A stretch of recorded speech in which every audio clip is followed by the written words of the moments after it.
This is a good time for us to do the knee elbow. From this position, we capture our partner's knee, and then we're gonna do the same thing on the other side. As I go to start to trap and capture, this frame is getting compressed and it's harder to use the legs. Start the action of kipping and slip our legs here into a good ashigarami. Kipping escape versus knee elbow escape.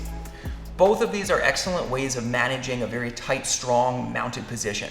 But how do you know when you're supposed to use which? There's a simple criteria that you can follow that's gonna make your job a lot easier when it comes to deciding whether to use kipping escape or knee elbow. If we're in the bottom of the mountain, our partner has heavy hips, their hips are heavy and they're heavy on our hips, then we're always gonna go for a knee elbow escape. Not always, but in most cases. When our partner starts to respond to that by bringing their hips forward and coming up, so they're going away from our pressure and actually coming into our pressure to kind of take their weight off of our hips and start to bring it high, that's a time to start to look to kip. So when we're here in the bottom of the mounted position, we're always gonna start with a frame, okay? It's usually a good idea. If his left arm is around my head cross-facing here, the frame is gonna look like this, okay? We've got a forearm across the hip, second hand is here, elbows on the inside. When those hips are low, they're down by my hips, so he's kind of pushing his hips down, he wants to be heavy here.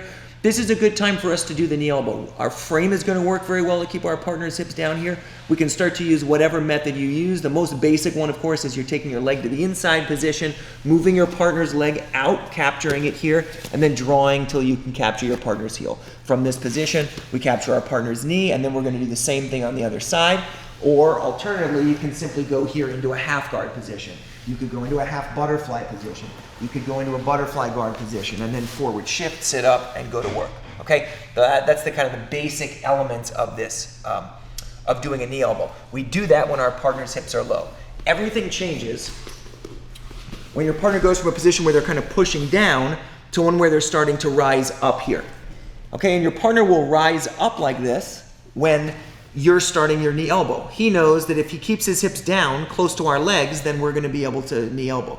So your partner starts to come up and forward, and now it's harder for you to do your knee elbow. You can see down here, as I go to start to trap and capture, this frame is getting compressed and it's harder to use the legs.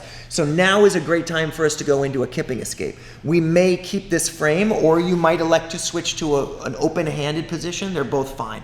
Now we're ready to start to misdirect. We'll take our legs out, starting on our left side. We'll swing them out to our right side. At the same time, we're gonna hit a little bit of an extension with our arms to put our partner's weight onto their left knee. This is an ideal time for us to bring our knees up so we can make contact with our partner, start the action of kipping, and slip our legs here into a good ashigarami. Of course, you can always go back into butterfly, and then from this position, you're free to start to work with whatever attacks you like. So one more time, partner's in the mount, you're starting your knee elbow, here, encountering resistance, they're coming up. We can switch or keep the frame, it's up to you. Now you're gonna take your legs, in this case, because this is the method we're using, you can take your legs from your left side to your right side, put your weight on your partner's left knee, and now from here you can start the action of kipping, making space, putting your legs in place, and now you're ready to start to go into all of your attacks. So, as with many things in jiu-jitsu and a lot of other places in your life, the right tool at the right time. It's not just is it the right tool, it's is it the right tool at the right time. And so this is a great example of understanding how do you use what and when. If it's the knee elbow escape, you better make sure your partner's hips are heavy on you. And if you want to kip, you got to make sure that your partner's coming a little bit forward, okay? So with that in mind, we want to stay focused on those two, see if it's going to improve your percentages. We want to hear about it. Put it down in the comments below. If you have questions about things, you can put those down there too. And then we've got some links down there also for you to check out.